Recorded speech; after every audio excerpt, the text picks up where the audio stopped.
Rebekah Roth here again. I just want to touch on something. Someone asked me, there's a lot of conspiracies actually out there about Delta Flight 1989 on September 11th.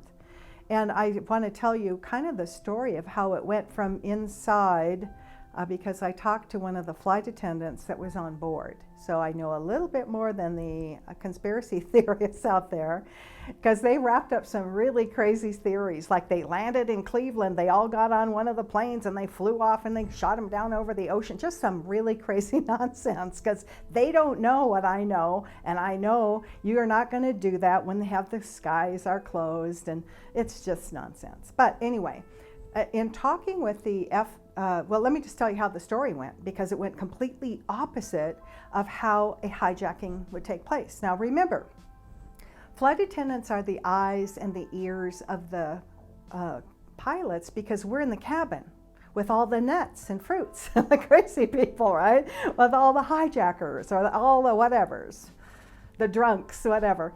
Okay, so we're back there and they don't know what's happening. They don't know unless we tell them, and we have code words to tell them it's a hijacking, and I'll do everything I can do to prevent the hijacker from getting into the cockpit. I'm following protocol. That's what the code words say. But none of this actually happened, so it was kind of odd. But over on Delta 1989, now this happened after the Transportation Department, the FAA, told everybody they needed to land at the nearest airport. So I don't know why this story leads out the way that it does. But the FAA contacted Delta 1989 and said, you have a hijacker on board.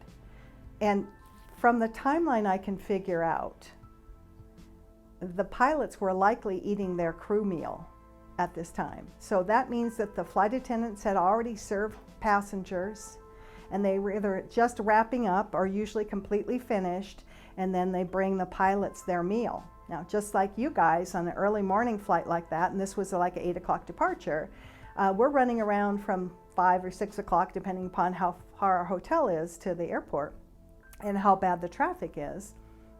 We're up a couple hours before, 2-3 hours before departure as well. So the pilots are hungry, so they would chances are be eating their meal. And the company calls them and says, hey, you got a hijacker on board. And now we tell them when there's a hijacker in the cabin. The FAA doesn't call them and tell them, and the company doesn't call them and tell them. So that whole story is just like completely opposite. And the pilot's like, no, we don't have a hijacker on board. And then a few moments later, they called back and said, okay, you got a bomb on board. That'll get them down. Tell them there's a bomb on board. They changed the story. And you're landing in Cleveland. And so they did. They landed in Cleveland. So now talking to the crew member who was actually there, it's been a while since I talked to her. What happened is they parked them because they were told there was a bomb on board now.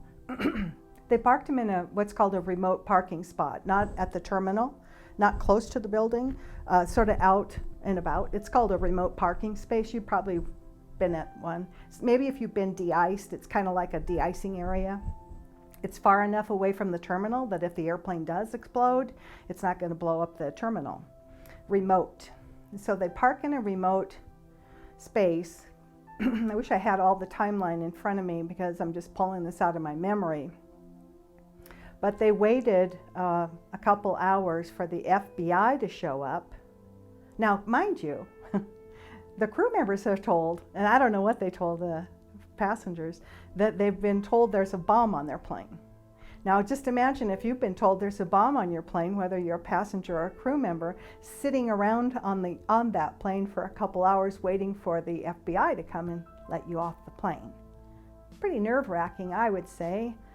The whole thing was handled so poorly. It took them quite a long time to be able to get off the plane. The FBI searched people and questioned people, that sort of thing.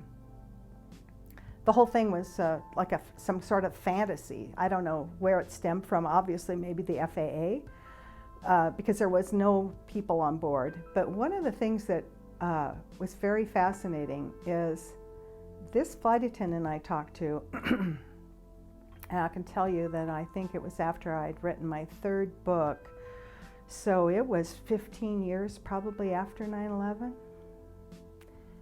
She was still too afraid to really talk openly about it.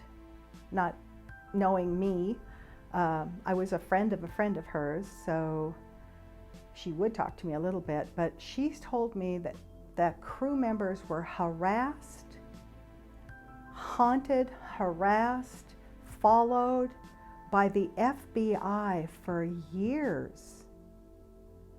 And it really drove her off the edge. I mean, it was crazy.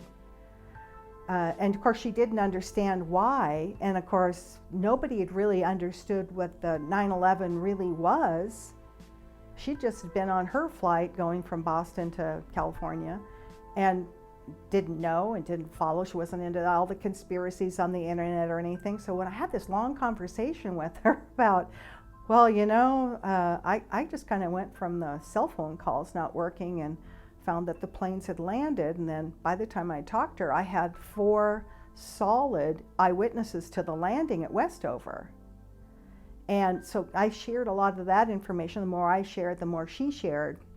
But I found it really interesting that the FBI literally made these people's lives hell after I thought 2 or 3 hours on the ground thinking there was a bomb on your plane was close enough to hell for anybody to have to go through. But it's interesting if you look at it now with hindsight, which is always so good, that I don't think that the FBI thought that these people had anything to do, but I'm wondering if they were watching them because they were afraid they were going to do what I did and start looking with flight attendant eyes and talking, because there's no reason for them to harass this crew at all. They didn't have any hijackers on, they didn't have a bomb on, they didn't have anything. They just had a totally normal flight. When the captain came back and said, everything's totally fine up here. Now, I can see this in my experience that the lead flight attendant probably brought their breakfast up. We usually serve them one at a time, but not always. And sometimes you'll sit down and get off your feet and talk to them. It may be somebody you hadn't seen for years, or last time you talked to them, they got a new hunting dog or they got a new plane or something. So maybe the flight attendant was sitting in the cockpit just chatting, or had just left after bringing the meal and having a quick chat as well. So I can see why he would be saying, "Oh no, everything's fine up here." I'm like, "Okay, that's it. You have a bomb. You have to land." But I thought, well, this doesn't go with the common story is that the FAA told everybody that was in the air they had to land by 9:42 or 9:45 or somewhere in there. And this was after that. So I don't know why they hadn't already vectored into Cleveland or someplace else, why they had to make up this weird story to get them to land. But anyway, I found it very interesting that the FBI would treat the crew members the way they were treated, horribly.